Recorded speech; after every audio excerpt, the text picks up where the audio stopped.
All right, here we are, everybody. Happy Saturday. I'm Katrina, aka S. Misanthrope, and I'm here today with my good friend Justin Lesniewski from the Midside. He is what are you? You're a screenwriter and a prolific podcaster. Prolific. All right, I'll take the word prolific. I'll take Yeah, that. I would definitely think that's fair. How many years are you going on now? Oh, this is season 7, which is Season incredible. 7. Holy cow. We were That's just amazing. talking about how we started only a couple years after Adam Carolla started his, and he's considered like the father of podcasting. So Wow. we have a pretty historic podcast, I would say. Yeah, and you're giving Adam Carolla a run for his money because his are very short and they're like 30% ads, and yours is very long. Are you guys still running about 90 minutes when you do it, right?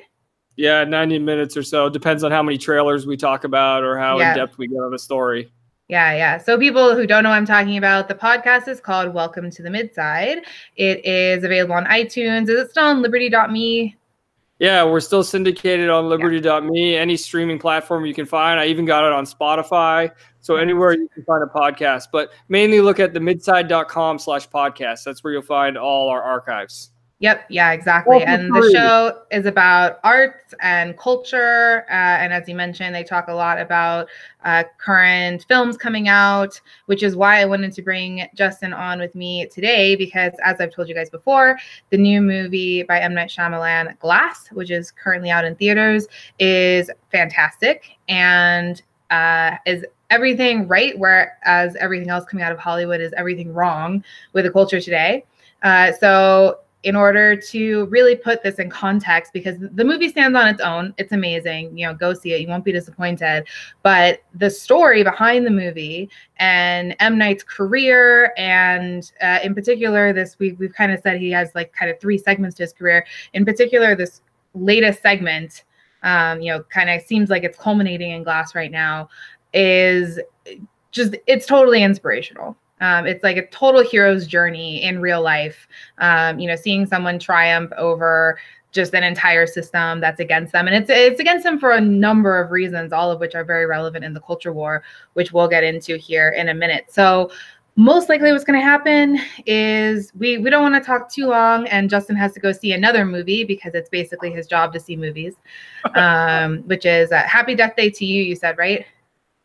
Yes, Happy Death Day to You. The first one was a surprise hit of a horror movie last year. Actually, I believe it's also Blumhouse, who's been co-producing a lot of M. Night's his 3 most recent movies. So they're actually interesting that they're turning out a lot of good content. Maybe there's something to look into there, whoever this guy Jason Blum is, this production company. But the first one was it was pretty innovative, and I'm intrigued to see how they're innovative with. It seems like they're going to be playing with a meta thing with the sequel here. So I'm interested to see what they're going to do with Happy Death Day to You. Yeah, I liked Happy Death Day quite a bit. It was one of the only movies I saw while I was pregnant. I was a little worried about being too scared and freaking out the baby, but it went fantastically because it's just an awesome movie. So I also recommend that. Similarly to M. Night, it was good that they relied more on psychological horror. There wasn't a lot of gore in it. And he does the same thing in his movies where it's psychologically you're pulled in, and that's what makes things very terrifying.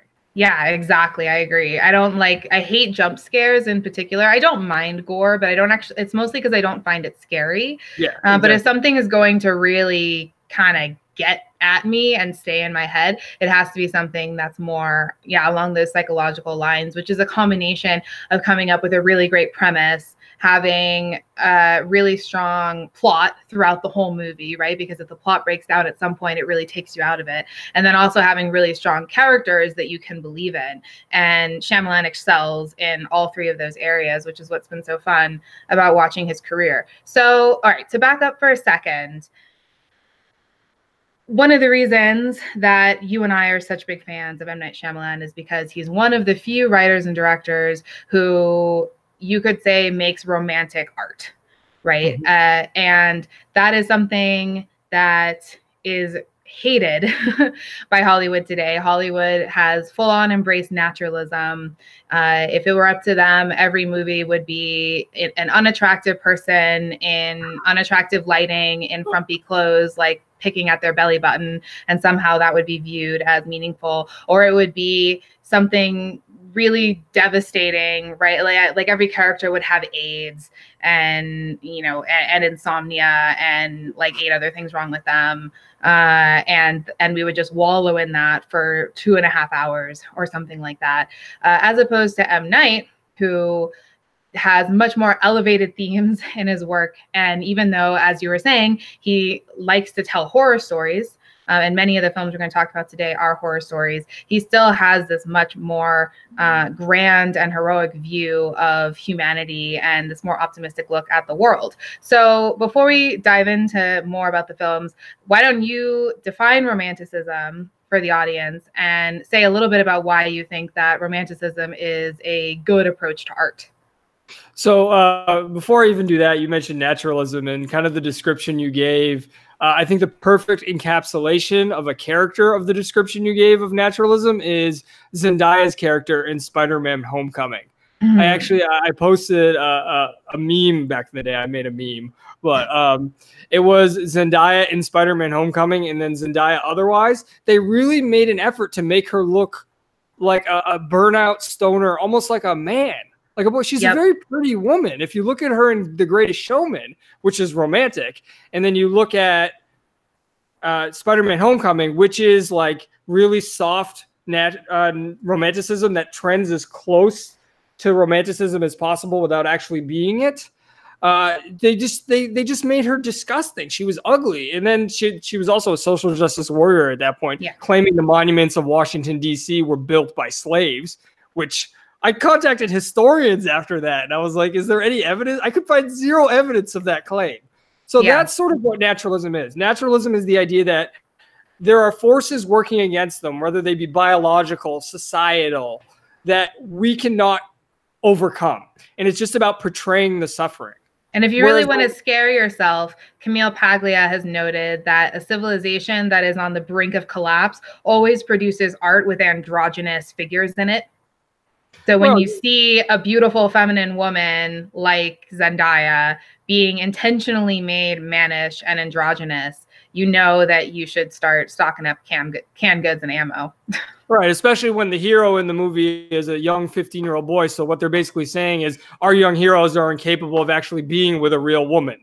I mean, there's so much cultural subtext there. Yeah. So, and it's even more disturbing that it's in the context of a superhero movie, which as a genre is like inherently romantic. Like it should be. Like you have to be really twisted to take that genre and corrupt it and bring it down to this kind of nitty-gritty hyper realistic level, which I don't even think it's fair to call it hyper realistic, because when I look at the world, I don't see that.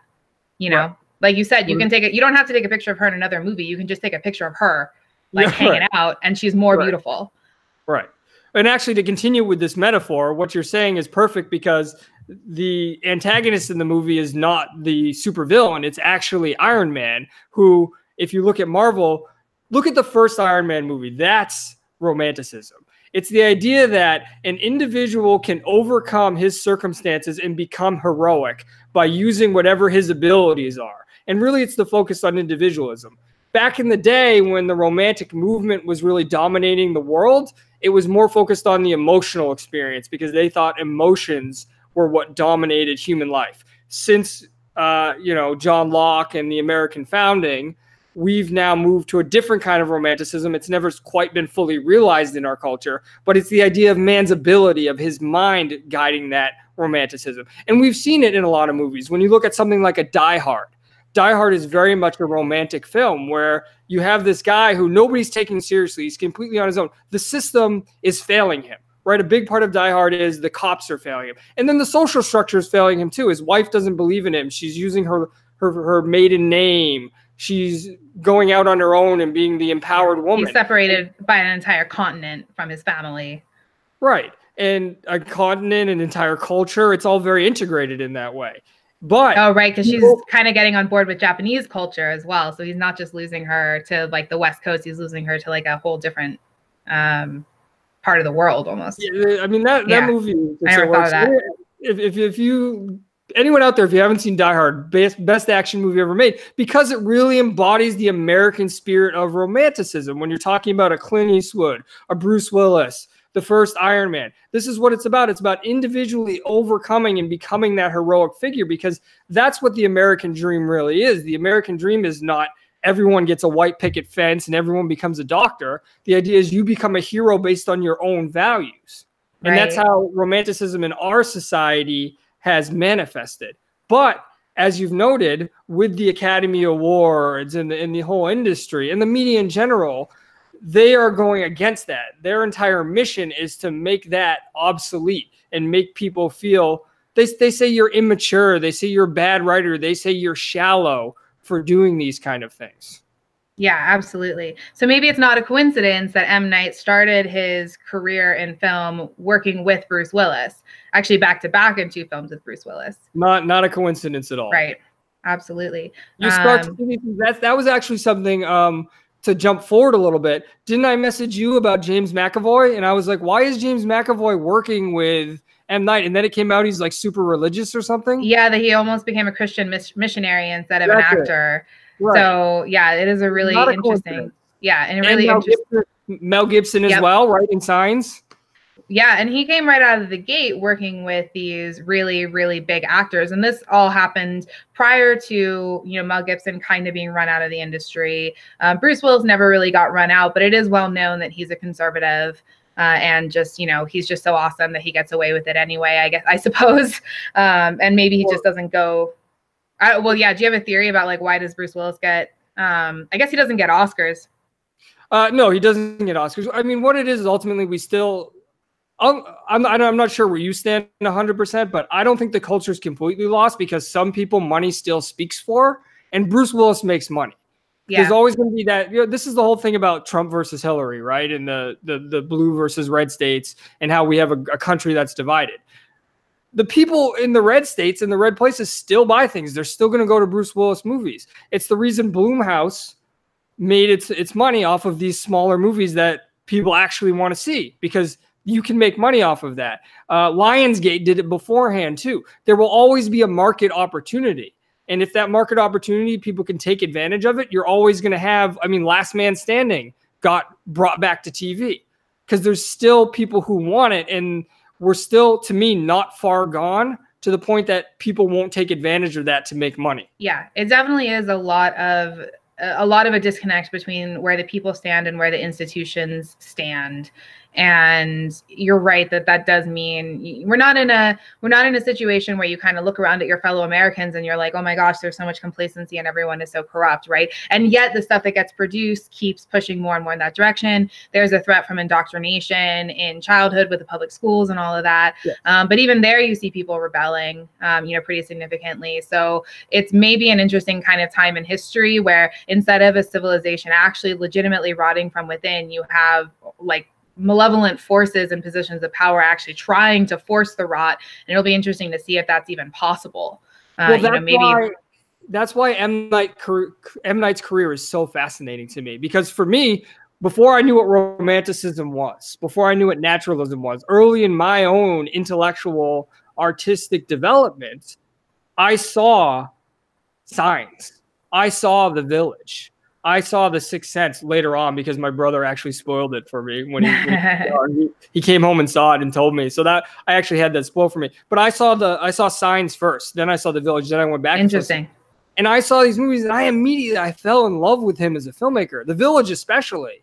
And then there started to be this pushback on The Village, which I didn't understand at all. But I fell in love with these movies because of, now I know I fell in love with them because of the romantic spirit in them. Right.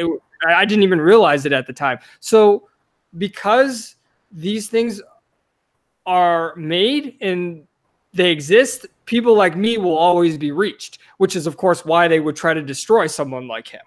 Right. Which is interesting, because this is exactly, I guess it's not the plot, but it's laid out almost exactly as you describe in Lady in the Water, which was one of his films that was panned.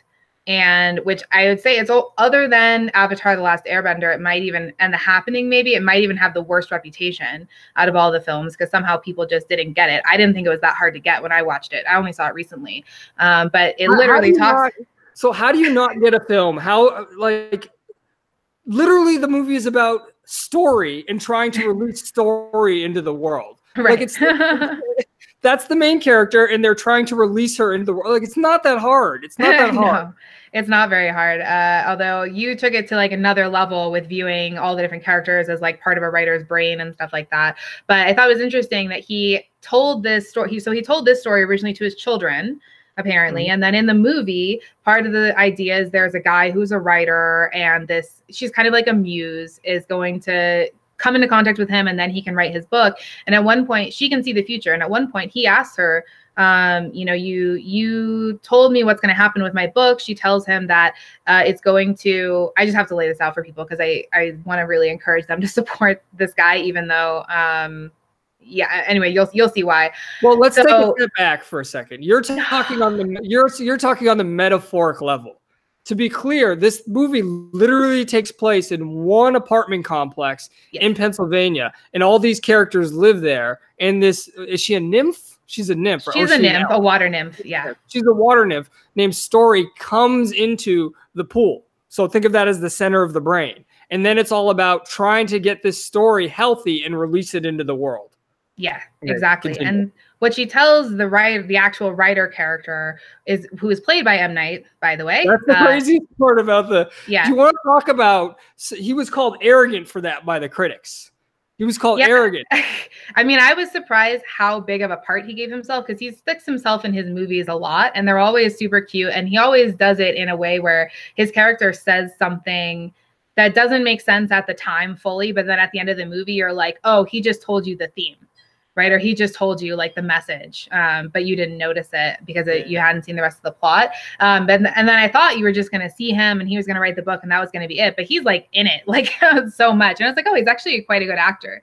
There was no like if you didn't know that was him, you wouldn't have been like, well, that was weird casting, or anything like that. But yeah, so he's told that he is going to write this book.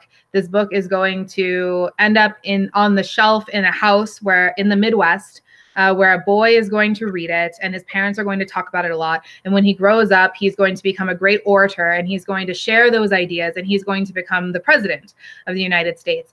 And what's so interesting to me about that is like just the absolute wholesomeness, like wholesome Americanness of that whole idea, right? It's like, he picked the Midwest. He didn't pick New York. He didn't pick Hollywood, right?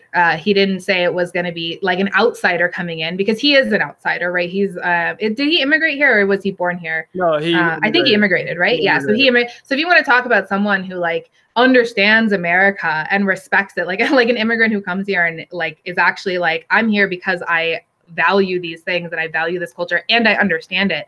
He's like the pinnacle of that to me, right? So he picks the Midwest. He's learning it from his parents. He's not learning it in school. It's not a book he was assigned in school.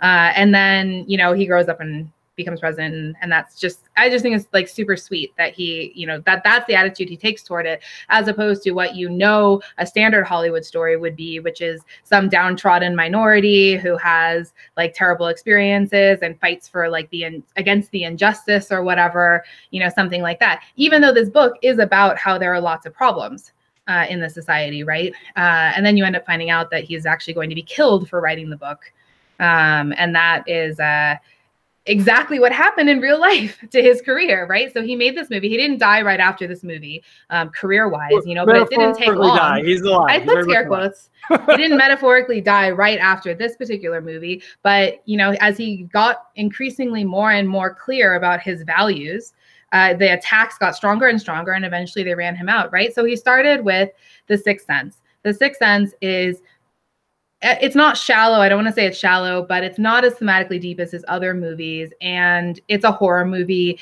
Anyone who likes horror or, I don't know, ghost stories or something like that is going to like The Sixth Sense. And there's nothing really offensive in it. You agree? Oh, yeah. Well, offensive in the sense that I don't think there's anything offensive in any of his movies, but offensive as in the power structure would be offended by him. Yeah exactly. He doesn't tip his hand. Exactly. The reason they were able to push it is because he's a brilliant writer and he's a technically proficient director. So this movie comes out with an amazing performance by Haley Joel Osment, amazing performance by Bruce Willis, which is amazingly written. And there's nothing they can do to stop this juggernaut of a hit. And they have no reason to fear this guy because it's just like, oh, this is just a fun, enjoyable movie. Sort of like The Visit later on, which is more shallow, but it was sort of the same thing. They didn't go after him for The Visit because it was just, he made a technically proficient, enjoyable found footage, horror footage movie. And there was no reason to go after him and fear him at that point. It's really, it's a movie about loss and the trauma of loss and not even being able to accept the fact that you've lost and you're in a new stage of life. Right. And so then he makes Unbreakable, also with Bruce Willis. And that was a movie that I saw. So I saw Sixth Sense in theaters. I was probably junior high, something like that. I saw Unbreakable in theaters as well. And I loved it. I thought there was something really special in that movie, but it seemed like not everyone saw it. It almost seems like, I don't like, cult classic is too strong of a word, but it's interesting that, like, you know, later when he revealed that he had sequels in mind for that story, a lot of people seem to come out of the woodwork as like, oh, I loved Unbreakable. That was really a cool movie, right? But I remember the friends that I saw it with, you know, because it's kind of muted. It's got a slower pace. It's not like, you know, Sixth Sense gives people panic attacks, right? Like, it's a legitimately scary movie. Unbreakable just seemed very different. And it was starting to reveal some of his beliefs. And I think that also started to turn a little bit of the critical tide against him, but it wasn't totally panned. Well, the interesting thing about it thematically is for someone like you and I, and again, interestingly at the time, because I wasn't aware of this, but this is looking back at it retroactively. If you know what Romanticism is, and you know there are going to be sequels, and now having seen the end in Glass, it's all the framework is laid there. But if you are so involved with naturalism, you're going to see it from a naturalistic lens, and you're not going to understand what's being set up. The movie is very much about doubting your own abilities and doubting that you can be special, that even if there's somebody out there telling you that you're special, you don't accept it because you've been told your whole life that you're not. And then at the end of the movie, it's revealed the guy telling him that is a villain. From a naturalistic lens, that's very much undermining of a superhero movie. And this was before the whole superhero craze. So you can see again why Hollywood and why the power structure wouldn't be against him at that point. They would see no threat. They'd be like, oh, this guy's on our side. Look at the way he's undermined it. But really what we see now, having seen Glass, and we'll get to this next week, I believe, this was all just a giant setup for the denouement of Glass. Yeah, exactly. Okay, so then he made Signs, which was the first one that you saw, and which was one that I skipped because as much as I liked Unbreakable, people told me that Signs sucked. And I was very surprised to hear this because I saw the preview and I thought that it looked pretty good. But a lot of people were very hung up on the, oh, it's so stupid for them to be allergic to water, for the aliens to be allergic to water, because why would they land on a planet that's all covered in water because of it? And that was kind of the main problem that I heard people kind of harp on about it. And I do remember it getting panned by the critics. But then you watch this movie and it's a lot more straightforward than that. It's because it's Christian. It's Christian as heck, but it's well done. It's very, you know, I'm not Christian, but I thought that Signs was absolutely fantastic exploration of faith. Yeah, I don't know. That's kind of all I have to say about it. What's your take on it? Same thing. I'm an atheist, and I still think Signs is a brilliant movie. It's probably the best religious movie I've ever seen. It's just incredibly well made. And I think what you're saying about the whole water critique can actually be reconciled with the fact that people won't accept the fact that it's Christian. Look, I agree. It doesn't make sense. If you're thinking about it logically, it's an atheistic race. It doesn't make sense that they would come to Earth, which is like 80% water and there's humidity in the air, if that's their weakness. I agree. I get that from a purely logical level. But if the whole point of it is, the whole point of the movie is, there are things in the world that don't make sense because God is setting them up to make the world work in a certain way, which is the Christian argument, right? Free will has to exist, and this is God's way of making the world work. Well, then it makes sense from that standpoint. Why the little girl believes there's parasites or whatever in the water, and she leaves that everywhere. The Joaquin Phoenix is the washed out baseball player. None of these things make sense on their own. They're just weird happenings. The accident didn't make sense, and the things the mother said, none of it makes sense. So yeah, it doesn't make sense that the aliens would come, but in the sense of faith, and it's supposed to be some grand design that we don't understand, well, then it makes sense in that sense. And, you know, coming from an atheistic perspective, it can be very hard to understand that, because I personally am very much about the world making sense, and there's a reason for everything. But I think he, in a way, addresses that too in his perspective on storytelling, right? Because that's the same idea. Like, things happen in a story that don't make sense until they do, until you get to the point where it all kind of comes together, right?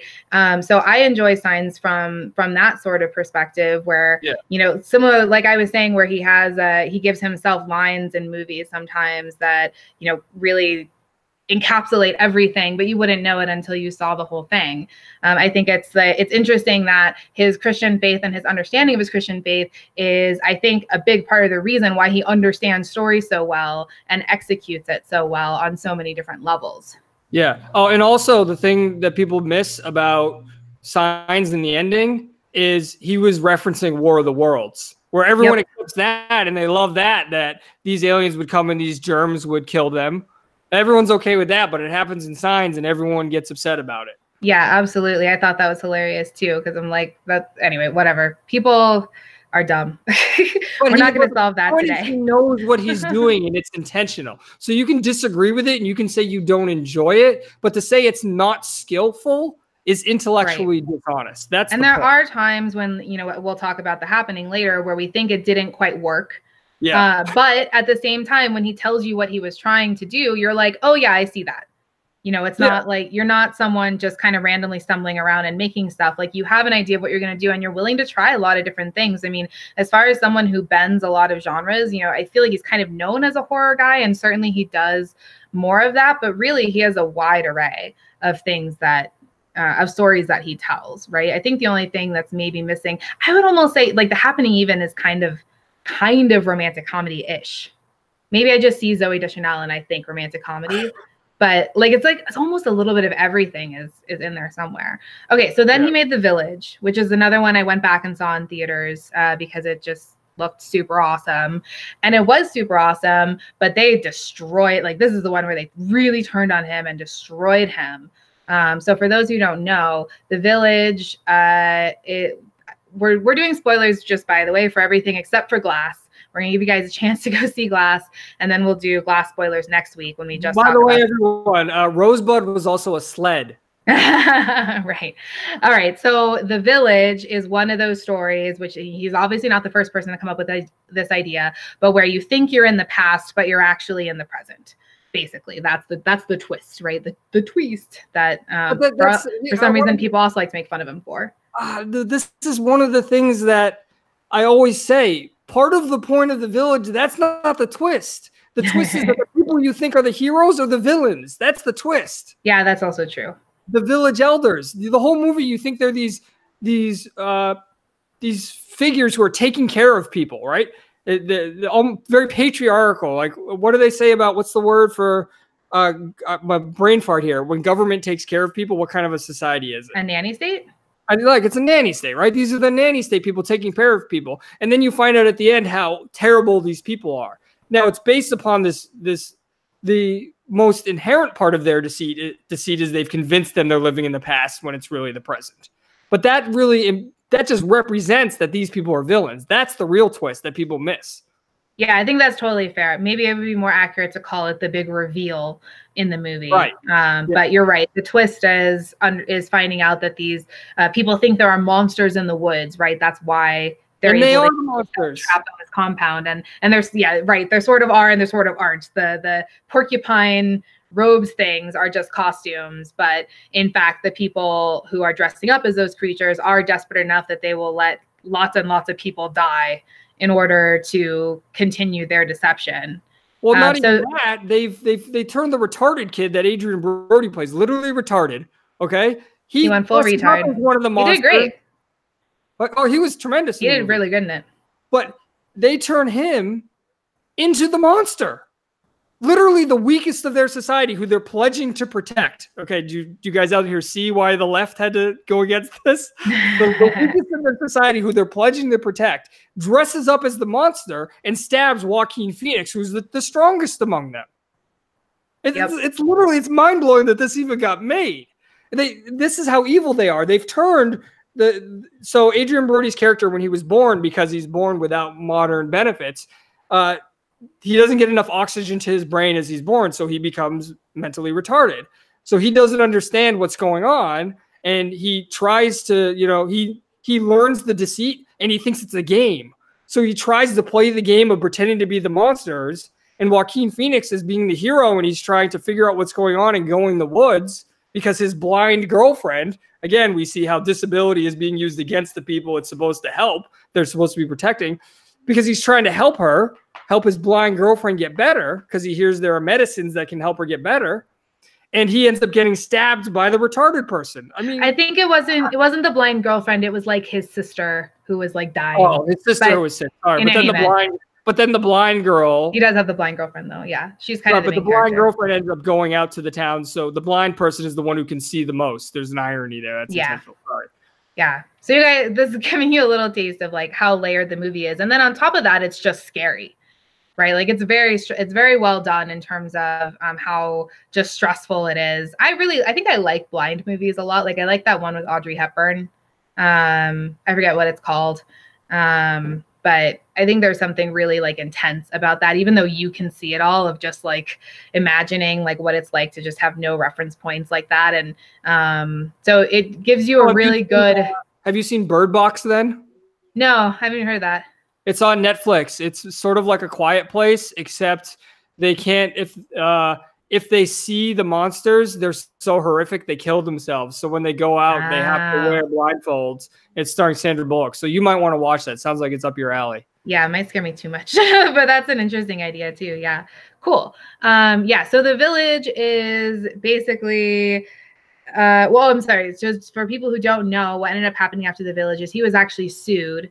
And it was alleged that he stole the story from someone. And it's very interesting to see how these narratives sort of build that they use to tear people down, right? Because one narrative that was being built, and unfortunately I have to say Trey Parker was part of this attack on him, was this idea to Al Gore about global warming. So I know. He was like, I thought he was, anyway, I have many disappointments since 2016, I think like a lot of us.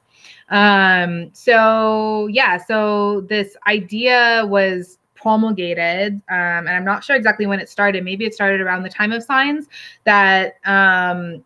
Night Shyamalan's writing was nothing but a twist, right? That there wasn't really a lot of there. It was just, it's like, what a twist. And, implying basically that the stories are disintegrated, and that the only reason to be interested in watching one of it, like they're single watch movies, right? The only thing that's interesting about it is the fact that like you're being tricked somehow. And then, otherwise he's got nothing. Right. And so they critique of The Village, where people would say, oh, wow, it's really easy to predict that they're actually living in the present. And right. As I said, you're missing the entire movie when you're saying that. That's not it. Right. But that was the first critique. But it does allow them to set up this idea that if that's what he's dependent on, he might pull a Carlos Mencia and start stealing people's twists. And that's what was alleged in the lawsuit, which he successfully defended against. He didn't steal the story. Like I even said, some elements of the story are not new, right? I mean, it's like, oh, like the good guy turned out to be the bad guy. Like, oh, like you think it's the future, but it's the past, or like, well, like all these things have been done before somewhere, right? And as you say, people do them similar to like War of the Worlds versus Signs. You do them and no one gets upset as long as you're towing the line for the establishment, as long as you're kind of kissing the ring of the critics and of the people who are, the people who've decided that they're the culture makers. Basically today, right? And The Village was absolutely scathing toward the culture makers. And it's, I do think a lot of people miss that when they watch the movie, but it all, like, given how viciously it was attacked, there's no way that was actually missed by the critics and by the people who were leading the attack. Because if you miss it, you just think it's a good movie with some really tense moments, but like, that's, somewhat predictable.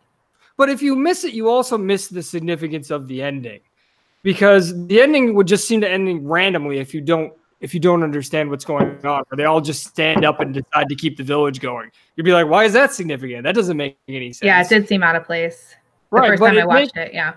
Right, but it makes sense if you realize what's going on. This is an ironic telling of the left in America, where they literally think like the villains in the movie.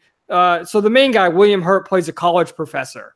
And these people have all suffered tragedy and they blame it on the monies and the guns. They literally say these things. I'm not making this up. They say the monies and the guns. So they start a village without all of this technology before industrialism, which, I mean, isn't that what the left is trying to do with environmentalism, is drive us to a pre-industrial society where there's more death and more tragedy and, you know, less medical advances?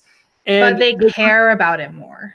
Right. So because they can care and protect their people, they think they're doing better because they've rooted out the evils of human society. But then when the tragedy happens to Joaquin Phoenix's sister, and he gets stabbed, and then the professor's daughter is the blind one, decides to go out to the towns to get the medicine for her, or for him at that point, for her love. We see the romanticism here. This is traditional romanticism. It's the love that's making these people be heroic. So this is traditional. This isn't even American romanticism at that point. She goes out, and it's one of the other village elders who says to William Hurt's character, let her go. That's what's beautiful about this place.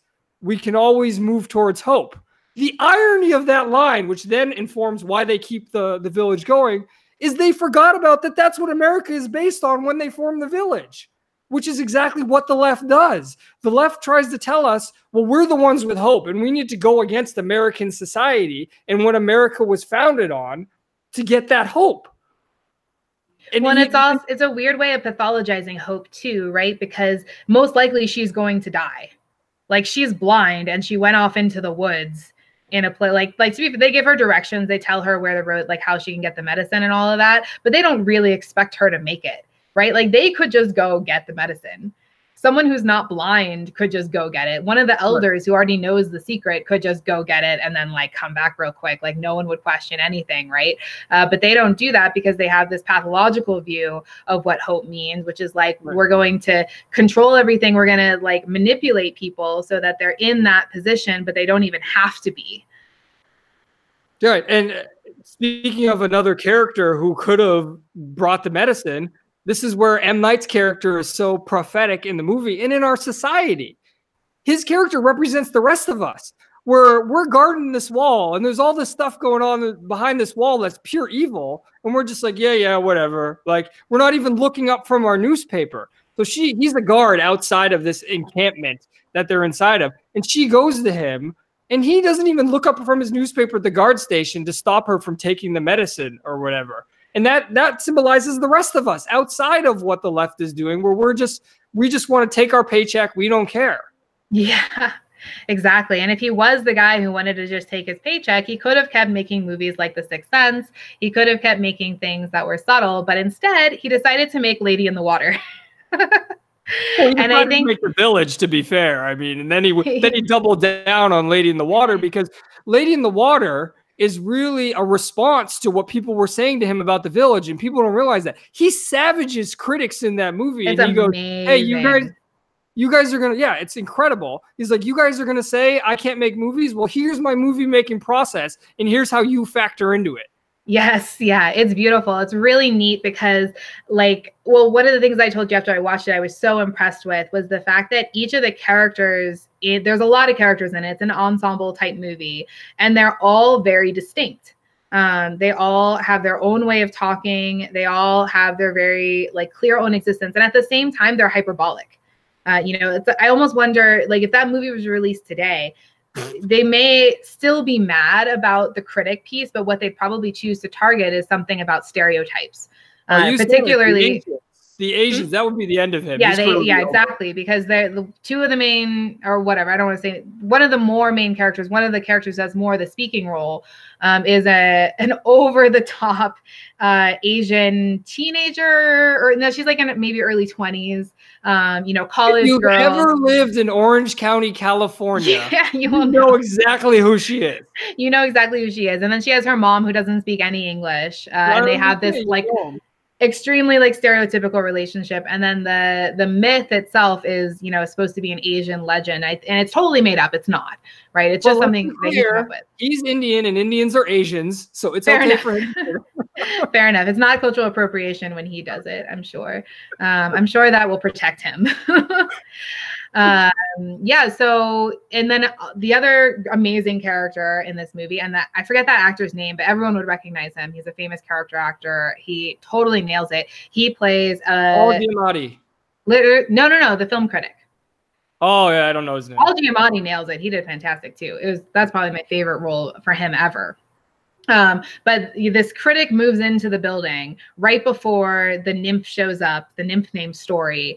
And the really cool part to me was not just that, so the critic keeps saying these inane things, and Paul Giamatti usually has conversations with him and calls him on all his bullshit over and over and over again. And it's like so precious. It's like he comes back at one point from having seen a movie and he was like, that movie was terrible. Like when the couple finally decides they love each other, they stand there and have a conversation in the rain. Who does that? Why would you stand in the rain? And Paul Giamatti says, well, maybe the rain was a symbol for purification. And the critic looks at him and he's like, no. But that's what romanticism is. This is why it's incredible. Like, that's what romanticism is. Like, everything in romanticism is chosen by the author and has a meaning. Yes. And especially you can see it in a film like this where, you know, he's not shooting big landscapes. I mean, I'm sure he picked a location, but the characters are carefully designed, right? Like they're practically like, it's as close as you can do it to me with live action before you just get to full animation. Right? Like everything in there is constructed. It's the same thing Tim Burton does, right? Tim Burton builds every set ground up. He chooses every single component of the world. There's nothing that's just there because an extra happened to show up that day wearing those shoes, right? Or like because we wanted like to take a picture of some nice scenery somewhere, and that's just what it happened to look like that day. We've gotten this far. Can we just mention? We've gotten this far that's exactly what Zack Snyder does. Everything in the frame is chosen 100%. Yes, yeah, absolutely. I actually meant to mention him at the beginning. We have to mention him. We've gotten this far. I don't know how we got this far without mentioning him, but yeah. Yeah, absolutely. There are a number of directors who take this approach, and Tim Burton seemed like he gets away with it. I think he's probably a perv. He definitely had a messed up childhood and stuff. So that's probably why he gets away with it, even though I still consider him. You find Helen Bonham Carter attractive. There's clearly something off for sure. But I do consider him one of the great romantic filmmakers that we have despite that, because romanticism doesn't tell you what the values are. It's a way of portraying them. And you're right that there's this American brand of it, but it doesn't necessarily mean that the values in the film are good or evil, right? So that's where Shyamalan is like this double whammy, because he's the romanticist and he's a Christian. And so that's like, no, right? Like from Hollywood's perspective, it's like, we can't let that guy get away with it. Right, because usually the Christians are like Kevin Sorbo, where like, they have like one good sort of cheesy show, and then they make a bunch of stuff that's not very good. Like if you look at what Kevin Sorbo has done as like a Christian actor, it's like not very good. And usually they can just ignore. Or like Kirk Cameron, right? If you look at the stuff Kirk Cameron has put out since becoming outwardly religious, it's not very good. So the fact that somebody with talent goes against them so much. Yeah, exactly. No, it really, really galls them, especially when he's willing to call it out so directly, which is, one of my absolute favorite moments in Lady in the Water. Just almost every interaction with the critic, but the part where, at the end. So the only person who dies in the movie is the critic. And it's great because he's sitting there. Let's be clear, though. This is not just to insult critics. If you're going to release what you want into the world as an artist, you have to kill the critics in your head. You can't let them live in here. Killing the inner critic. Yeah, killing the inner critic is a big theme in a lot of like creative endeavor and psychological literature as well. Even if you're not someone who does creative work for a living, it's something you have to do if you want to live like as your full self. Right. But it's also satisfying on another level, which is why I keep saying this movie is so layered. And it's especially precious that he's sitting there and he's actually trying to use tropes to save himself. He's sitting there saying like, oh, but like if it's a kid's movie, then I'll survive, and then I'll become a beloved, like redeemed character. So I'm just going to slip through this door and I'm going to just make it, and it's going to close on the monster's nose. And then he just gets torn apart. And it's brilliant. And I also thought it was really cool. So talking about what it represents in the head and all that, right, is like they're trying to figure out how to get the story out into the world. So Paul Giamatti's character, who's like, what do you think he represents actually as far as the psychology goes? You know more about internal family systems than I do, but his character is literally the caretaker. So I think he's sort of the one who orders all of it and makes it so everything can work together. And that's, again, you know more about it, so maybe you can no, I think that makes sense. Yeah, because they repeat over and over and over again how he takes care of everyone in there. I was just gonna say, like, in my opinion, no one in that movie is the self. No, they all combine to the self. That's exactly. So it might seem like Paul Giamatti's character is that just because you follow him so much. No. But he might be the character who has the most direct route to the self. As far as like a IFS type metaphor goes, but yeah, like fundamentally they're all just different components that add up to the person. Right, because the toughest thing about the self is really who you are in the world, but what's going on in your head the whole time is how you build the self. So at the same time that you are yourself, you're also building yourself at the same time. It's sort of like a football game. We got this far without a football metaphor. We're gonna go. Tom Brady, woo! Right. If you're Tom Brady, you spend all week practicing and you spend the entire game figuring out how to play the game. It's not until you go back and watch the game that you can see Tom Brady from the outside. As you're being Tom Brady, you have all the different characters going on in your head.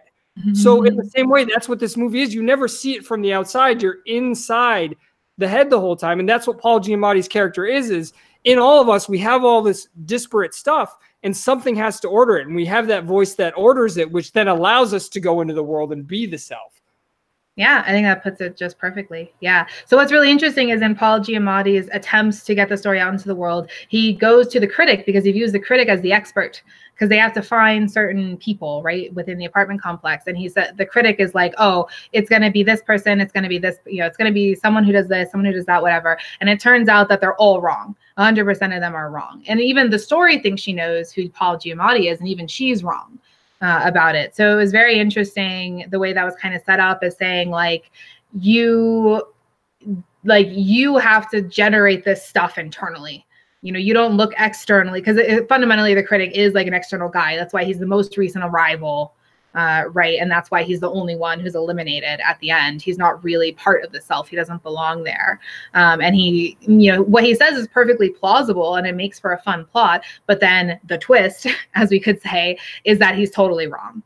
And you see how things fall apart. You see how unstable the self becomes. Like the way that they represent the fact that he was wrong is just things start going wrong, like dumb little things like dropping a mirror or like a sound system not working when they're trying to execute their plan, right? And that represents like the way that the psyche can't come together, and the way that a fractured psyche will have kind of these holes in it. And I think you see that over and over and over again with artists, especially in film, who seem like they're headed on this brilliant career path, and then they totally fall apart because of drugs or because of this or that or the other thing, and they get involved in all this horrible stuff.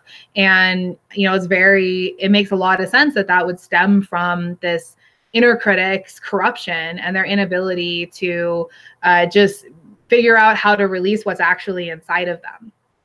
Yeah, and what you're speaking to has a lot to do with the externalization that happens when you do that. Is they're externalizing by caring more about what the critic says than. Think about it. Paul Giamatti's character, rather than listening to all the different characters that live around him and seeing what they're good at and what they know, he listens to this one voice that comes in from the outside. Yeah. And it's also this subtle critique of naturalism. Naturalism, which is really about systems and how systems oppress us, preaches and tells people, convinces people that it has the proper understanding of character. But how can you have a proper understanding of character when you don't come from an individualistic perspective? Because humans are individuals. Right. So that's why he doesn't understand anyone, even though he says he does. And again, we see this in these naturalistic films. They don't understand people. It's funny because he's so upset that things are he considers things so predictable in the romantic framework, but it's the boxes that he's created in his naturalist take that are actually what's predictable and what naturalism is capable of overcoming. I mean, romanticism is capable of overcoming. Right, and we see these critiques of the work of an M. Night. They say this the whole time, right? This goes back to the twist being predictable. That's the same thing. The twist of the village is predictable when they miss it completely. Because in their box, they're only looking at the naturalistic surface level approach of the time. We see this critique of Zack Snyder as well, right? Where they try and put Zack Snyder's Superman into this box of being mopey. Because that's their character trope. No, it can't be he's introspective and thoughtful and is having a moral dilemma. He has to be mopey. That's his character type. And I wanted to mention this before when we were talking about someone's going to read a book in the Midwest and then become a great orator. Or this is what they say about Ayn Rand. I was going to say, yeah, this is exactly. I mean, it's so weird to go back. Every time I read it, I'm shocked by how much like Rourke in particular, they like to say shows no emotion. Yeah. And literally the first line of the book is Howard Rourke laughed. Yeah. Literally the first line. It's the fact, but you know what it is? They see it as no emotion because the people who represent them in the books don't cause emotion in him. Right. It's because of when he tells Tui, I don't think of you. Right.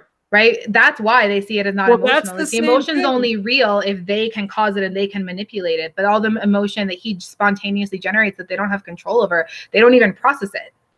I just realized Rourke saying Tui, but I don't think of you and walking away is the same as the critic getting killed in Lady in the Water. I just realized that that's the same thing. It's totally the same. That's why I liked it so much. Yeah. All right, cool. So we've talked that one to death, but everyone should see Lady in the Water. Just remember how you just have to be prepared for an abstract sort of story. But honestly, I think it works even if you miss the abstraction. It's still fun. But don't be these people. I will always remember this in my life. Yeah. I was in the theater watching it, and this couple gets up and leaves because at a certain point, the character's story, the water nymph, talks about how she comes from the blue world. And this guy and girl hear that line and get up and they go, the blue world. This is so stupid. And they leave. And I'll remember that for the rest of my life. Be there whenever you go to see a movie, be there and just accept what it is. Unless they're sitting there and they're going, oh, it's really good to rape and murder people. Okay, then maybe walk out. Otherwise, I've never walked out of a movie. Just stay and engage in it and accept it. Yeah. I think that is a good message. And it applies probably pretty well to The Happening. Which is the next one. So this is the last film we said in his first phase. First movement, yeah. Yeah, the first movement of his life as a filmmaker. And I watched, so that one was one that was like massively panned. And I didn't even bother to watch it. And I had very low expectations, but I watched it recently to prepare for this. And while I think I definitely missed what he was trying to do, because you showed me what he said about the film, what he was trying to do, I definitely missed it. But it wasn't terrible, like at all. That doesn't sound like an amazing endorsement, but it's like, I don't know. It was like for something that was so hated and so panned. It's like, I watched it and it was intense. Like I had a lot of emotion about it. It was actually pretty scary. I mean, so this is the one, guys, where like literally trees are killing people, right? Like it's like the environment is responding to some threat and they're releasing these toxins that are killing people when they're in groups that are too large. And it's interesting because it's not environmentalist. And right at the beginning, they set that up. They basically like make fun of global warming, but then go ahead and have this like crazy, like, trees are killing everybody movie. That's ultimately the weakness of the movie. And I think it's ultimately why it was so panned. As you said, on the surface level, it's very enjoyable. You watch the movie, great performance by Mark Wahlberg, great performance by John Leguizamo. Zooey Deschanel is at her least annoying ever in this movie.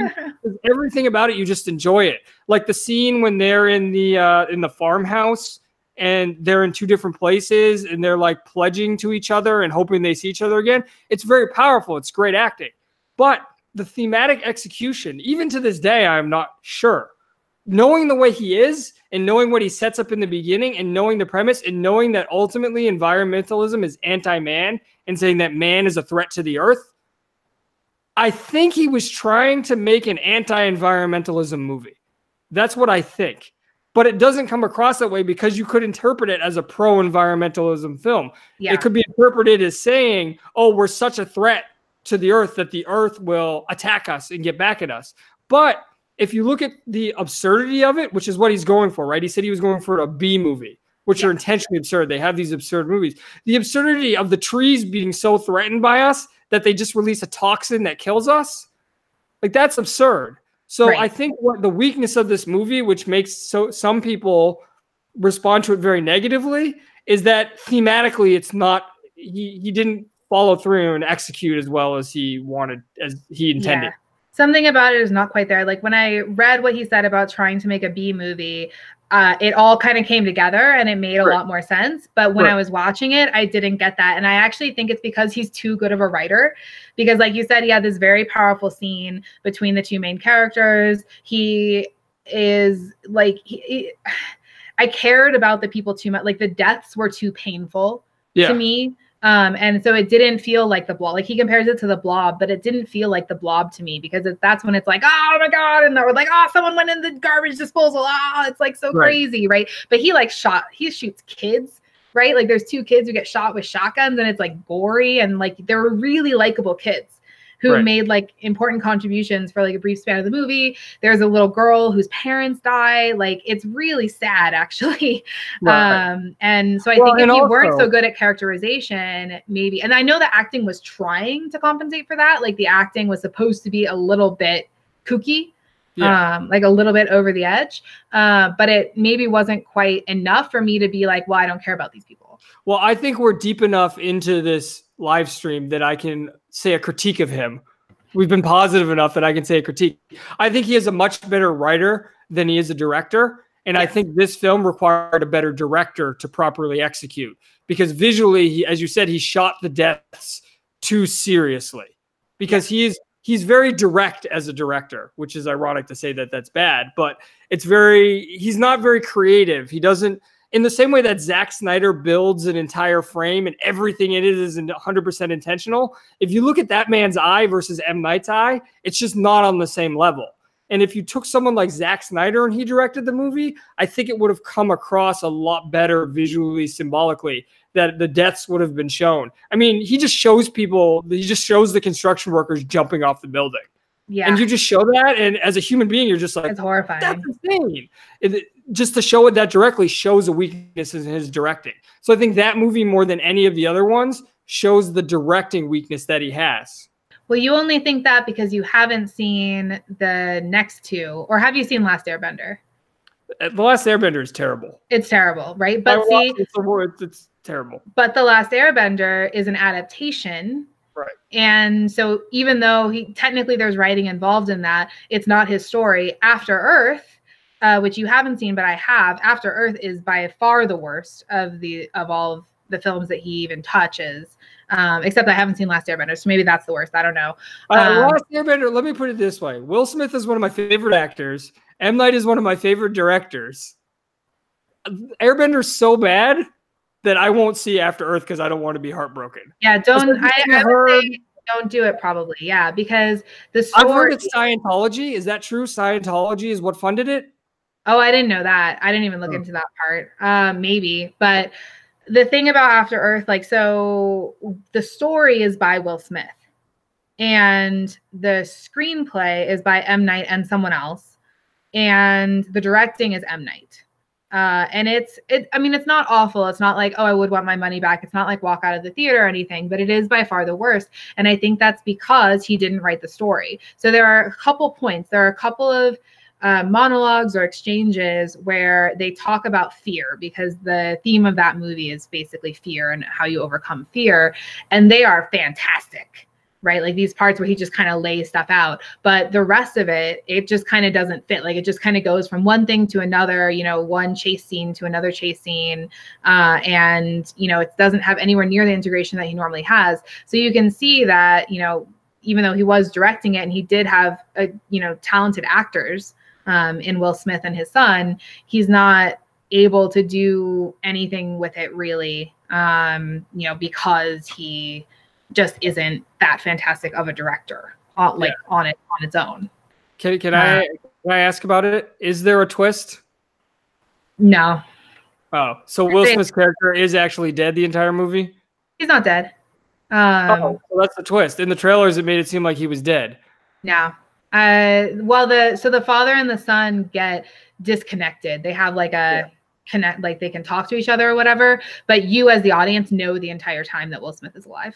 Oh, okay. So then almost the entire time. And when is maybe like right at the end, they do kind of a moment where it's like, oh, he's dying. Are they going to make it? And then they make it in 2 seconds. There's no twist. Okay. Well, this is the moment where his career sort of time of death was called, right? Yeah, the jumper paddles weren't working anymore. And I do wonder what was going on personally for him about it, because it's like, it's not the right direction for him to go in, right? I mean, I almost wonder if after Lady in the Water, he did dabble with the idea of like, maybe I listen to the inner critic, maybe I stop telling my own stories and try to tell other people's stories. And it's such a disaster that he's just done, right? So he's what's interesting about this time is, you may not realize this, is there was a movie that he wrote the story for that was decently successful. It was called Devil. And it was about people trapped in the elevator, and one of them was the devil. And people saw that and they enjoyed that. And it felt more like his movie than Airbender did. Yep.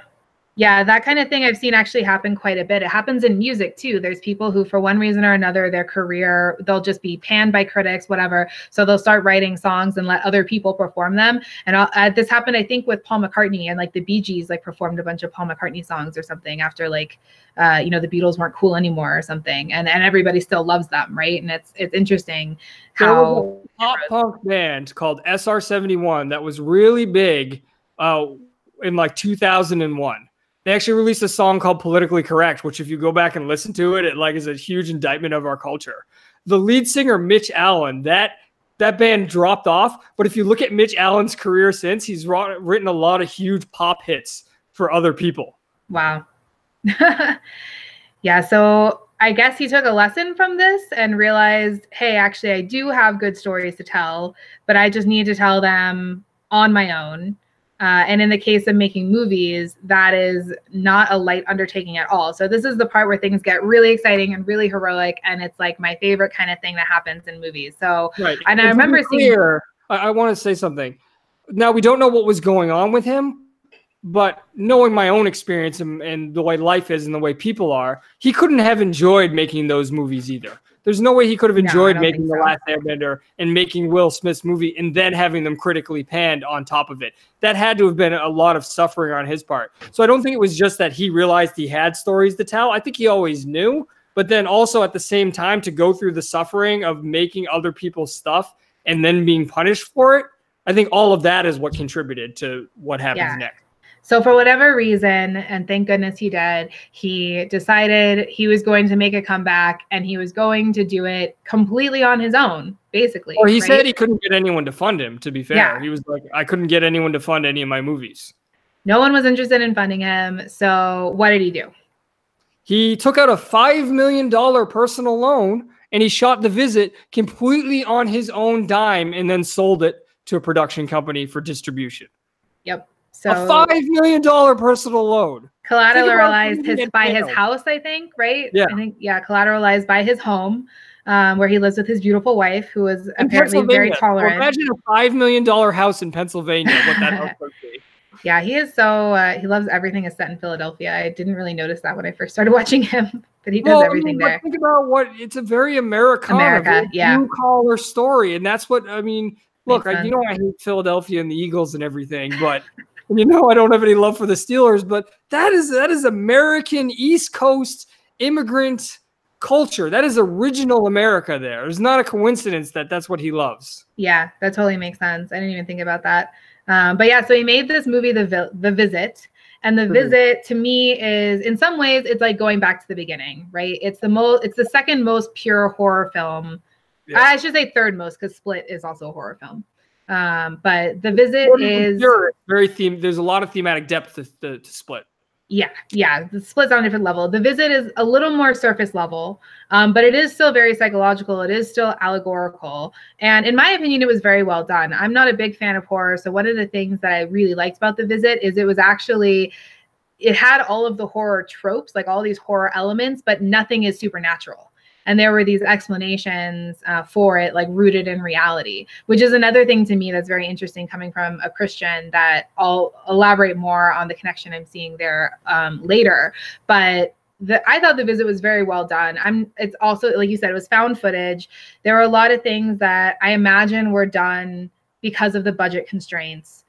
There were some points where I thought the writing could have been a little bit stronger, but it might have just been my personal preference for what he could write about instead of what he wanted to write about. So, no need to listen to me, the critic. But it did very well. Yeah, I mean, The Visit is actually, there wasn't much theme to the point that I don't really remember the theme. I remember there were conversations about it. So because a lot of it had to do with the separated, it had to do with the separated family, correct? And how they weren't able to take care of their children properly because of that. Right. And but it's more specifically, it was about the way that secrets and not being willing to communicate and talk about all the things that go on in the family and in life and between parents and children is literally potentially deadly. Right. Because the children end up in this, again, spoilers, but like the children end up in this completely absurd situation where they go to stay with their grandparents whom they've never met. And it turns out the people they're staying with are not even their grandparents. And they murdered their grandparents, and they're psycho people who escaped from an asylum who actually are in an asylum because they murdered their children in the past. Right. And the reason they escape and kill the grandparents is the grandparents were volunteers at the asylum. And they said their kids were coming to visit. And these two crazy old people were in love. And the guy had promised the girl, the woman, at one point, we will have our children and we will have our life together. And that was their way of getting it. And for me, the twist actually made the movie here. They often make fun of him and they say, "What the twist?" as if it's a bad thing. But I watch a lot of horror, and 99% of horror does not scare me. And this movie did not scare me. None of the jump scares, none of it got me. Psychologically, it wasn't very scary. I was just like, this is a mystery. What's going on? And then when the mystery was revealed and it had as you said, the thing about secrets and everything, I was like, oh, wow, that's really well done. I can appreciate the execution of this. It's very smart. But otherwise, without that twist, the movie would not have been even worthwhile for me. But the twist, the way it makes you go back and look at everything and that it's very well done and set up, I liked it very much for that reason. Yeah, the twist is the theme essentially in this one, because you would never end up in such an absurd and dangerous situation if there wasn't seriously dysfunctional communication within your family unit, right? I mean, just like, but it's all also, like I said, it's totally plausible. And then the end of the movie, similar to the way that The Village is ended, is the mother, who's a single mom, finally sitting down and saying to her daughter, who's been filming everything, and I think the son as well, is there, like the real story, basically, like the real story of her life, the real story of how she came to become estranged from her parents, and now they can finally maybe move forward to some healing. So yeah, you see this like 3 generations of dysfunction. I wonder about his relationship with his parents now. The parents are not confident in all of his movies. Yeah, I'd have to think about it. It is a recurring theme, at least a little bit. And another recurring theme in his movie is the power of children. Yeah, so one of the things that occurred to me when I was prepping for this is like a lot of people who put a lot of children in their movies are creepy, like Steven Spielberg, and a lot of other, to some extent Tim Burton's kind of creepy. He doesn't put that many children, but Bryan Singer. Oh yeah, thank you, Bryan Singer. Total just rapist monster. And I was just thinking about it, and I was like, like Haley Joel Osment looks like the poster child for like Hollywood molestation and all of that. And who knows what happened to him on other movies? I mean, he did have to work with Kevin Spacey, so it's probably the odds aren't good. But you don't get any of that. I'm drinking water. But even though Shyamalan likes to make a lot of stories that have children or younger people or whatever, I've never once gotten that any sort of creepy vibe from it. There's never anything in there, and it's not like obsessed with children. You know what I mean? It's like I don't know. It just seems very reasonable, like a wholesome, like appropriate framing device, even though crazy stuff is happening. Like in The Visit, like the kid gets like a diaper like put on his face, right? Like I don't know, for someone hopefully nothing terrible comes out about him after I say this, but I just don't have that vibe. No, I think and this is consistent, I think, with more of the right than on the left. I think he cherishes children more than people on the left do. So I don't think he would ever do that. And I think it comes out. I mean, the fact that in The Sixth Sense, the kid is the one who's able to see when no one else is. Right. I think that's a metaphor for all of his movies. I mean, it continues in The Glass too, but in Unbreakable, the son believes before Bruce Willis does. Yeah. And I think that's consistent with Ayn Rand in Romanticism, where it's all about like, don't let the fire of your youth go out, because what they do as you get older is the system kills you and convinces you that youthful hopefulness isn't real, and that growing up is letting go of that fire, that belief in your specialness. Right. And I would say there's a difference between using children in the story because of their emotional pull, like, again, this manipulating emotion thing, right? Like using the vulnerability of children to make the story more intense, versus what I think Shyamalan does, which is, like you said, cherishing children or viewing children as something that actually are special and even and deserving of protection. I mean, even in The Sixth Sense, where it's like this, this poor terrified kid and all that. I mean, the main ghost is a guy trying to help him, right, and trying to protect him. So, right. and his whole motivation is the fact that he failed a child before. Right. So, yeah, interesting. All right, cool. So The Visit was kick-ass and it made a bunch of money, like relative to the budget. I'm going to declare, because I love this. As you know, I love when films are made very cheaply, right? Like, I love stuff like Paranormal Activity. I love, in particular, the next one, Split, which was made for $9 million. So he made enough money off of The Visit. I doubt he paid off his loan, but maybe, I don't know. So he makes his money off of The Visit, and he uses it. I'm looking up Box Office Mojo for The Visit, so we'll be able to tell. Oh yeah, we'll see about that. I mean, considering it had a budget of $5 million, I think he paid off his loan. It made $98 million worldwide. Oh my god! So I think he paid off his loan. Wow, I should have looked that up. I didn't even realize it was that successful, because I remember I saw the posters and I just was like, I'm not gonna go. I'm not gonna go see this. I didn't really want to see another horror movie, and I really wish I had, but I'm glad I wasn't representative. All right, so he made a ton of money, but then he still made Split on the cheap. Split was only $9 million. Well, yeah, and that's as I mentioned, Lionsgate at the top. That is a style to approach to filmmaking that Lionsgate created as an alternative to the big budgets that are going on right now. That's why the Saw franchise, even though it became like absolutely just terrible at the end, they made so many of them because they shot them on like $2 million and then they would make like 200 million. Like, you'd be a fool not to keep turning those out. So that was Lionsgate's alternative to the big budget. Because these big budget movies, right? If you're sinking 250 to 300 million in, you have to make $1 billion to turn a profit. But if you make a $2 million movie and then you make 100 million, well, that's a huge success. Yeah, totally. And as much as I am not going to watch the Saw series, I appreciate when they can pull that stuff off. Okay, so then Split was like just an amazing film to see, and I was so glad I saw it in theaters. So when it first came out to be advertised, pretty much it just it showed you what you were going to get, right? You were going to get James McAvoy being amazing because James McAvoy. Let's not confuse him with James McAfee. You have to say boy? No, I think it's pronounced McAvee. Oh, McAvee. Okay, I thought you. I think it is. McAfee. No, okay. I said McAvee. Okay, spelled McAvoy, but I'm pretty sure it's pronounced McAvee. So James McAvee, who is one of my favorite actors, who just doesn't do that much stuff, right? I mean, like, he does a lot of indie things. But when I saw that he was going to be in something, number one, and then I remember watching the preview and, it's all like, oh, it's multiple personalities. It's going to like be total virtuoso acting, which he's perfect for. I was like, this looks amazing. And then at the end, it's by M. Night Shyamalan. And I was just like, oh my God, like, I hadn't been so excited for a movie in a while. And then on top of that, at the end of the movie, there's the amazing reveal that drove everybody crazy that this was all along, this is the twist, I guess. The twist is all along this was a sequel. This was a sequel to Unbreakable, the second film that he made that we talked about and that I loved at the time and thought was underappreciated.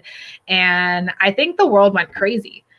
Like people were really excited by that reveal, and it had Bruce Willis again, and you were like, oh my gosh, what's going to happen?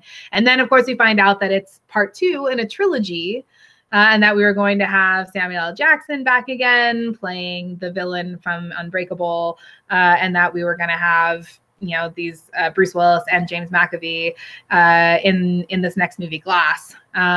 So yeah, I don't know, what do you have to say about Split? It's so good. I don't know where to start. Well, I should say thank you to you, because I think you were the one who told me to see it, weren't you? Yeah, I told everybody. I had sort of, I saw The Visit on a whim. Like I rented it from like Redbox, and then you told me to see Split, and you didn't tell me why. And then I got to the end, and I'm flipping out in the theater, and everyone's like, "Why are you flipping out? Why is this significant?" But even beyond that, part of the reason I flipped out so much is not that it was just a sequel. Is you watch this entire movie and it builds and it builds and builds, and it becomes this tremendous critique of social justice, where again, like just like The Village sort of made it so the weak were the villains, here it made it so the weak were the heroes. So we have the same sort of thing going on, where the villain will not attack the weak. He'll only attack the strong because he's trying to punish the strong. And you're like, holy shit, this is like, he just indicted social justice by comparing them to animals and saying it's the same thing as the animal kingdom. And you're like, did this just get made? Does anyone understand what happens at the end of this movie? And then you're sitting there and you're trying to process it, especially because the villain escapes, and you're trying to process it. And then Bruce Willis is in it. And you're like, wow, this is pretty cool. It's Bruce Willis. I love Bruce Willis. He's going to love this because he's super right wing. And then you find out it's his character from Unbreakable. And you're like, it was just like one of those perfect moments in storytelling where everything comes together and you just can't wait. It's usually when a sequel's made, like I just watched the teaser trailer for Frozen 2 before doing this. And I'm watching the teaser trailer and I'm going, why does there need to be a Frozen 2? Like, is this really, we're going to have Elsa become a superhero now? Like, is this what really is going to happen? That does not need to be made. Most sequels do not need to be made today. But you watch the end of that and you're like, yeah, it makes complete sense that this would be made. It's perfect. It's just one of those perfect moments. And just to give a little preview into next time when we just talk about Glass, one thing I thought was really interesting about this, where you know it's a legitimate sequel, is most of the time a sequel is, like people say, they just want to make money, right? So they made a film, it was successful, they can see a way to continuing the story, so they continue and they basically make the same film again, and whatever. And sometimes it's really good and great and whatever. This is super different because you had no idea this was a sequel to Unbreakable, in part because it feels nothing like Unbreakable. I talked about how Unbreakable was very understated, very muted, very slow, but well done and intense. Split is like you're on coke or something, right? Like Split is like, well, it's like you hyper have multiple personalities. It looks different, right? Exactly. Well, exactly. So that's like, there's the twist again, I guess, right? Like each film in this is based in tone around the character that it's about. So Unbreakable is about, what's his name? Dunn, I know is his last name. David Dunn. David Dunn, thank you. Is about David Dunn, and the tone, the way it's shot, the colors. We say he's not a fantastic director, but his best directing is in these movies for sure. Yes, he builds the whole look and feel of the film and the pace of the story and everything around the character that it's centered around. So Split has a totally different feel, and then Glass has a totally different feel than these prior two. So that's almost, how would you describe it? It's like when you go, it's very popular in fancy restaurants to do like a trio of desserts, right? And it's like that. It's like you wouldn't want to eat the same dessert 3 times, even if it was like a dessert flight. So it's like a movie flight. Right. It's like yeah, exactly. It's like a movie flight. Where there's similarities between them. They go together and there's a progression, but you're not just consuming like more and more and more of the same thing. They each have, and that also means they stand on their own much better as films. I would say Glass has a harder time standing on its own just because you need a lot of background. Well, the emotional impact of the end isn't there as much. Oh, if you yeah. don't have the history with the characters. Yeah, but Split 100% stands on its own, other than the fact that the very ending will be confusing to you if you don't know what it's referring to. I think what you just said though about Unbreakable Split, and Glass being his best directing speaks to two things. I think it speaks to the inherent flaw in the Hollywood system of collaboration. This is actually something that Zack Snyder spoke about recently, where Zack Snyder founded his own production house after the debacle that Katrina and I talked about previously in go back in her channel. We go into how his Justice League got destroyed. Yeah. It's very clear he filmed the Stone Quarry, or he founded the Stone Quarry because of that. And he talked about his next film is with Netflix because he's like, this is the one movie in my career where they've let me go full Zack Snyder, which is insane to think about, that we haven't seen full Zack Snyder yet. But I think it's the same thing with M. Night. I think The Sixth Sense wasn't full him, but I think with Unbreakable, he had gotten so much cachet with the executives that they sort of were more hands-off with him. But then from that point on, they were less and less hands-off with him, which again, I think contributed to then making After Earth and The Last Airbender and everything. Because I think he said with The Last Airbender, there were so many studio notes that it was insane. But if you look at The Visit, self-funded, Split, self-funded, Glass, self-funded. The fact that he's self-funding, it enables him to make more of a vision. And the second thing is, I think with a romanticist especially, that is very important, that the artist's vision be executed and that the crew understand that they're more executing the artist's vision than they are contributing their own vision. Well, it's important and much more than just art. I mean, it's one of the problems that we have today in the business world, that there are virtually no privately owned and controlled companies anymore. Everything is public, which means everything has an incredibly short-term focus on turning profits quickly by the end of the quarter. Even people who are starting their own companies and startups, the goal is to either go public or get acquired. So, even if you don't want that as a goal, you're not going to get anywhere because you need money from venture capitalists, and the VCs want an exit strategy.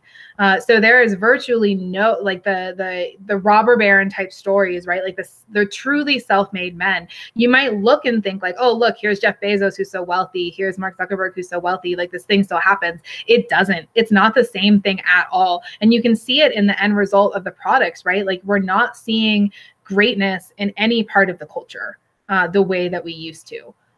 People, like you can't sell books. I talk all the time on John's channel about like the difficulty of selling books, right? You can't make movies without millions of dollars. Even people who are millionaires, like Penn Jillette had to go like raise money to make his movie, right? He didn't have enough money on his own. He probably could have done a $5 million personal loan, but maybe his wife vetoed that. Well, why would he sacrifice his entire magic career to do that? Yeah, also true. He's going to have to leverage the Penn and Teller Theater in Vegas to take the $5 million loan. It's not worth it for him. Yeah. With M. Night, he didn't have anything. He would have had to work. He may as well, yeah. M. Night would have had to literally work in the Stone Quarry in Philadelphia otherwise. Right. Yeah, that's what would have happened for sure. Well, so let me be clear about what you're saying. I agree with everything you're saying, but that is the value of art. Art, just like there can't be a mind-body disintegration, mind and body must be integrated. Art only works if it accurately reflects society. If art didn't reflect what could be done properly in business, it would have no value to us. True. It's the same thing with sports. Sports would have no value. I mean, look, we'll do the metaphor again, right? Let's go back to the Patriots. The only reason the Patriots work is Robert Kraft did two things. He said, I'm not going to do what the league tells me. And then he learned very quickly not to tell the coach and the GM what to do. So because he let Bill Belichick be Bill Belichick and not have to build his team based upon what everyone else works, it works. That's why no one can understand it. They're so used to naturalism that they don't understand how any of this works. They're so used to what you're saying in the business world. They don't understand how simply thinking for yourself and standing on your own 2 feet and silencing the inner critic and letting your story out can be successful. Yeah. The corresponding collectivism too. I mean, people complain all the time about how Hollywood loves to make movies about Hollywood, right? And artists love to make movies about making art. And you can see, like, Shyamalan has one of those movies. He has Lady in the Water, but it's not like those other movies, right? Like it's totally abstract, and it would apply to anything, really. I mean, there's a lot about it that is, the book he's writing isn't even fiction. right? As far as like the concretes and the plot go, it's clearly a nonfiction like critique of the culture. Right. And he could have been a computer engineer, and she could have been called iPhone, and he could have been the Steve Jobs story. Right, exactly. So it's not, again, it's like not this navel gazing. It's not this obsession with reality as such. And as a result of not being obsessed with reality as such, it ends up more realistic. Well, yeah, I mean, that's one of the biggest ironies of the whole thing that even I have trouble wrapping my head around. Romanticism ends up being more naturalistic than naturalism does at the end of the day. Yep. And that's crazy. And the thing about another difference when you look at Lady in the Water and the way he approaches talking about how to make a film versus the way they do, even though it's internal, it's about the internal mind, it's very much focused on the product. Right? It's all about getting the story out. That's what the story is, literally getting the story out. But when you watch something like A Star is Born, what is A Star is Born about? Is A Star is Born about the art that they're making? A Star is Born is entertaining in the beginning when you've got Lady Gaga and Matthew McConaughey singing together. It's tremendous at that point because you're like, this is this girl. He discovered her. They have this amazing career together. And it's really focused on the art and the touring and everything.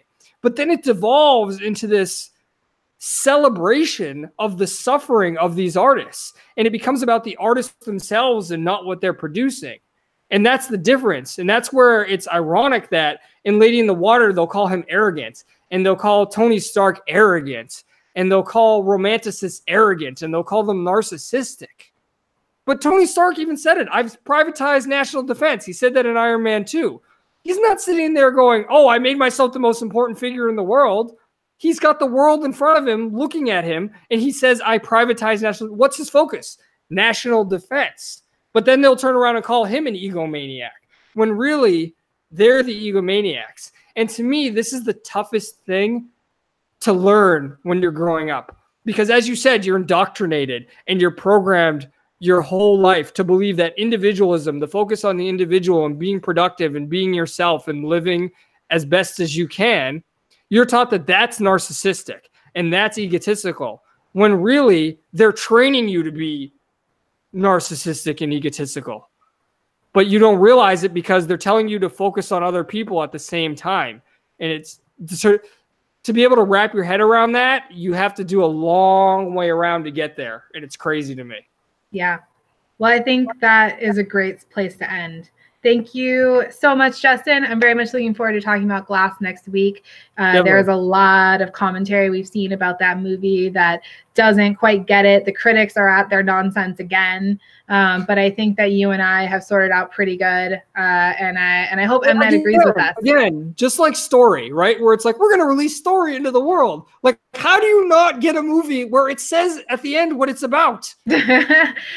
A mystery for our time. I'm going to blame public schools because that's what I always do. So homeschool your kids, teach them how to watch movies in the way that Justin describes, open to the experience, open to what they're telling you. This was very hard for me to learn because I like to intellectualize stuff. So it's not even just a matter of intelligence. I'm plenty intelligent, but sometimes that even gets in the way, right? You got to hold off on the analysis, have the experience, and then look and see how the pieces fit together. And I think you'll end up with a much, much richer, much more enjoyable experience instead of just churning through a bunch of Marvel crap. So to get on my teacher high horse, since you just opened the door there, this is what I tell all of my students. Because in school today, kids are taught, you immediately say, how did this make me feel? Right? That's the first thing you're supposed to say. Incorrect. When you watch a movie, when you read a book, when you listen to music, when you go to look at a painting, your first thing is to understand. And what understand means is look at it and understand what they're doing. Take it all in on the author, on the artist's term. Be generous to them. Say they are talented and they know what they're doing. Don't assume it's all accidental. That's the other thing they teach. Oh, it's all accidental of the subconscious. That symbolism of the rain purifying them. Oh, that's accidental. That was their subconscious. No, assume they know what they're doing. Just like you assume Tom Brady knows what he's doing. Tom Brady doesn't throw a touchdown pass. You go, that was by accident. He didn't mean to throw it there. It was just his subconscious. No, assume they know what they're doing and understand everything that they're doing. Once you understand, then you can analyze and develop an opinion. Perfect. All right. We'll see you guys next week and we'll put all that into practice. Bye.